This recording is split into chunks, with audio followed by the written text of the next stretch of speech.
Hi, Victoria. Okay, so today I want to talk about waivers or el perdón, as they are often called in Spanish. So basically, we have something that in English we call a ground of inadmissibility. And this means that you have some sort of fact or situation in your life and that there are negative immigration consequences because you have that thing. And that thing might be a previous deportation, it might be criminal history, it might be that you once told an immigration officer that you are a US citizen when you're not. It could be that you're a terrorist. There's a whole bunch of different things.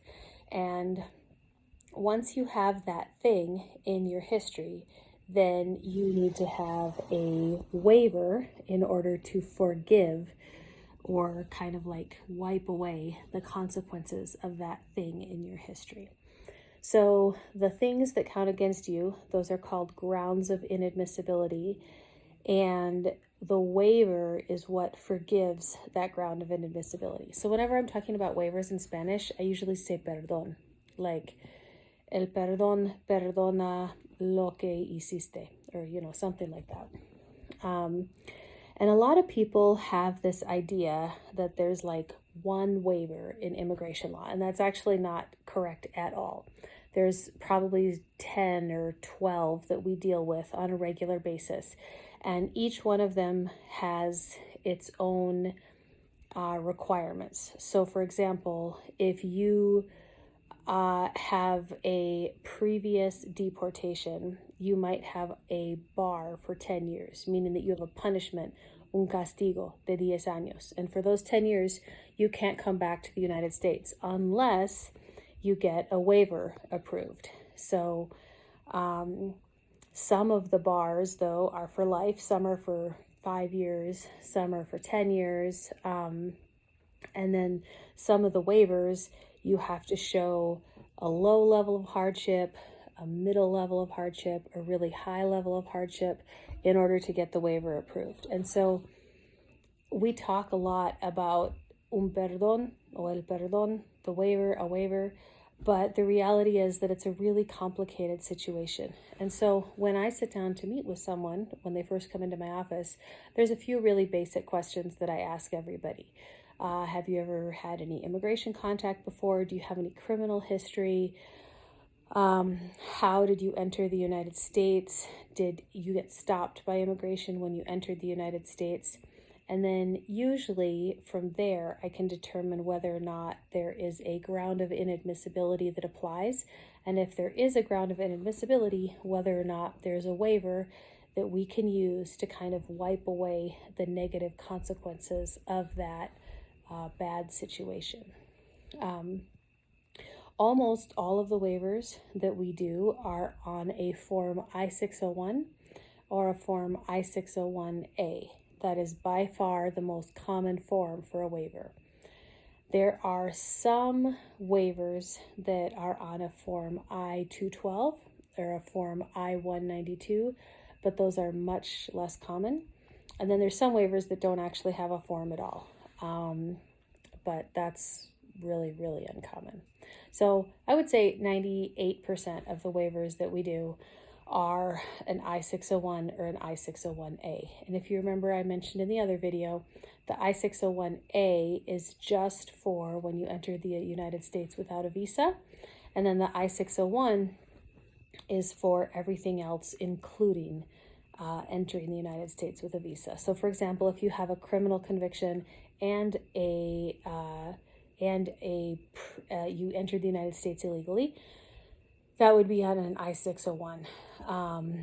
And then if you only entered the United States illegally, that's your only issue, that's on an I-601A. So waivers in general, the I-601, those waivers are decided at 3 different places in our immigration system. So one is the immigration court, and we haven't even talked about the immigration court yet. I'm not going to talk about it, so just, it's a place where they decide waivers, but it's not something that we're going to talk about at the moment. The second place is the local USCIS office. Our local office is in Denver. And in my opinion, that is the most difficult place to get a waiver approved. I've had the most denials from our local office. And then there's sort of a middle section at something called the National Service Center, or a National Service Center. And those are big, kind of like giant U.S. immigration offices located throughout the country, and they decide certain kinds of cases that aren't decided at the local office. So, for example, I-601As are always decided at one of these service centers. We never meet the people who approve those waivers. We just mail the packet off, and then they make a decision and send it back. When we do have waivers that have to be decided by the local office, usually there is an interview involved, but not an interview specifically for the waiver. A lot of times that's for someone who is doing like a marriage-based case here in the United States, and so we go with them, and then we get asked to submit everything for the waiver by mail. So since we were talking about consular processing last night, I want to focus on the two kind of big categories of waivers that happen in the consular processing situation. So I know I've mentioned a couple times that if your only problem, your only ground of inadmissibility is that you entered the United States illegally, then you qualify or you apply for your waiver on what's called an I-601A. And this is a slightly complicated area of the law, but I want you to imagine, for example, the U.S.-Mexico border. Okay, so you have Mexico over here and the United States over here. So someone crosses the border illegally without a visa. They just walk across the border through the desert and they're in the United States.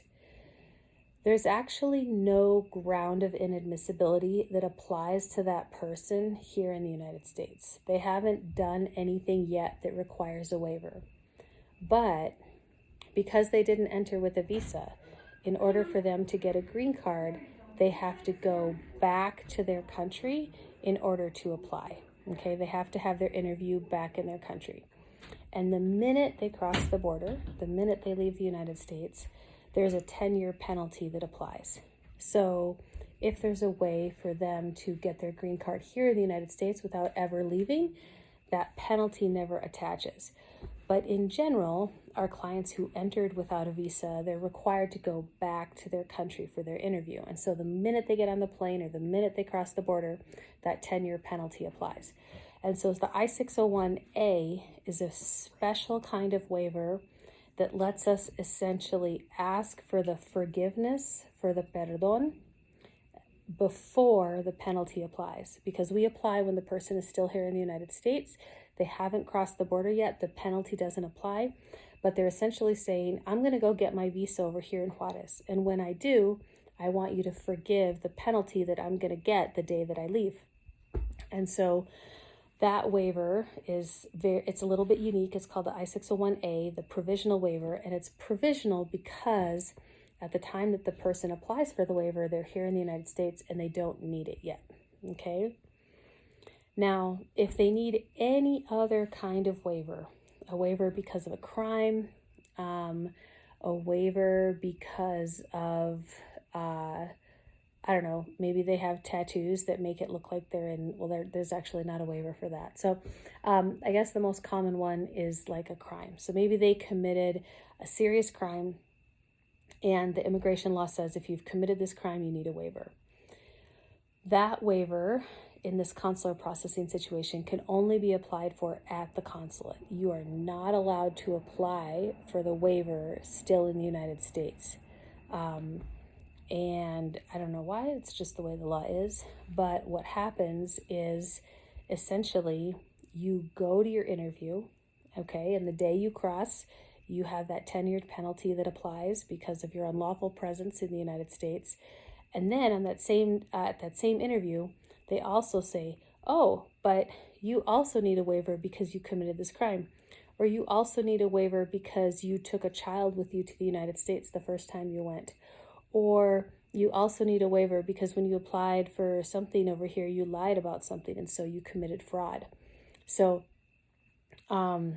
if you have, let's say you have all four of those situations, You apply for one waiver on the form 601, not 601A, but 601, and you just check the box for, I was in the United States and I stayed longer than I was supposed to, and then I came back.